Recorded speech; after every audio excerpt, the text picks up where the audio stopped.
Et c'est une petite révolution. La France et l'Allemagne proposent que l'Union européenne s'endette pour relancer l'économie mise à mal par la crise du Covid-19. Emmanuel Macron et Angela Merkel ont annoncé tout à l'heure un plan de 500 milliards d'euros. Et oui, on vous retrouve à Bruxelles, Isabelle Horry, en direct pour Europe 1. Alors, 500 milliards, ça veut donc dire, et il faut insister peut-être sur ce point, que pour la première fois, l'Union européenne va franchement s'endetter. C'est même un peu le retour des Corona Bonds.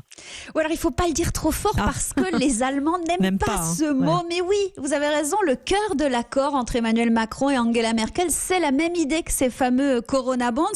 La France et l'Allemagne proposent en effet que pour la première fois, les pays européens émettent ensemble de la dette, qu'il y ait donc des obligations, des bonds européennes. Alors c'est la Commission européenne qui empruntera au nom de tous sur les marchés. C'était un tabou pour les Allemands, il y a encore quelques mois. Cet argent, 500 milliards d'euros au total, il sera versé au budget européen multiannuel. Il ne servira pas à financer des prêts qu'il faudrait rembourser. Non, ça sera bien des subventions budgétaires. Là aussi, c'est un tournant. C'est ce que réclamaient les pays du Sud qui voulaient de la solidarité.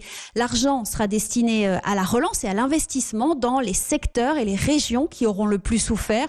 Emmanuel Macron parle d'une étape majeure. Alors voilà, cet accord franco-allemand, il était indispensable pour que l'Europe avance et il va maintenant servir de base à la proposition détaillée de Bruxelles attendue la semaine prochaine.